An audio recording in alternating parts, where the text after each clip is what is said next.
ನಮಸ್ಕಾರ ಎಲ್ಲರಿಗೂ. ಎಲ್ಲರೂ ಹೇಗಿದ್ದೀರಾ? ಚೆನ್ನಾಗಿದ್ದೀರಾ ಅನ್ಕೊತಾ ಇದ್ದೀನಿ. ಇವತ್ತು ಮ್ಯಾಂಗೋ ಮಿಲ್ಕ್ ಶೇಕ್ ಮಾಡೋದು ಹೇಗೆ ಅಂತ ಹೇಳ್ತಾ ಇದ್ದೀನಿ. ಇದು ಆ್ಯಕ್ಚುಲಿ ನಾನು ನಮ್ಮ ಮಾವ ಇಬ್ಬರು ಸೇರಿ ಮಾಡ್ತಾ ಇರೋವಂಥ ಮಿಲ್ಕ್ ಶೇಕು. ಸೊ ಇವರು ಮೊದಲು ಯೂಟ್ಯೂಬ್ ಚಾನಲ್ನ ನಡೆಸ್ತಾ ಇದ್ದರು. ಆ ಯೂಟ್ಯೂಬ್ ಚಾನಲ್ ಲಿಂಕನ್ನ ನಾನು ಡಿಸ್ಕ್ರಿಪ್ಷನಲ್ಲಿ ಹಾಕಿರ್ತೀನಿ, ನೋಡ್ಕೊಡಿ.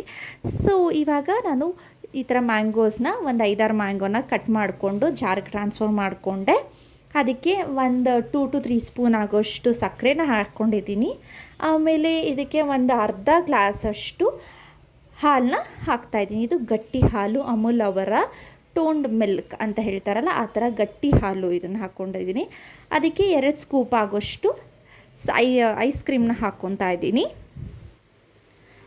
ಸೊ ನೆಕ್ಸ್ಟ್ ಅದನ್ನು ಗ್ರೈಂಡ್ ಮಾಡ್ಕೊಂಡ್ಮೇಲೆ ನಮ್ಮ ಬ್ಯೂಟಿಫುಲ್ ಆಗಿರೋ ವೆದರ್ಗೆ ತಣ್ಣಗಿರೋವಂಥ ಮಿಲ್ಕ್ ಶೇಕ್ ಕುಡಿತಾ ಇದ್ದರೆ ತುಂಬ ಚೆನ್ನಾಗಿರುತ್ತಲ್ಲ. ಸೊ ಇದನ್ನು ನೀವು ಕೂಡ ಟ್ರೈ ಮಾಡಿ, ಹೇಗಿದೆ ಅಂತ ಕಮೆಂಟ್ ಸೆಕ್ಷನಲ್ಲಿ ನನಗೆ ತಿಳಿಸಿ. ಓಕೆ, ಬಾಯ್ ಬಾಯ್, ಧನ್ಯವಾದಗಳು.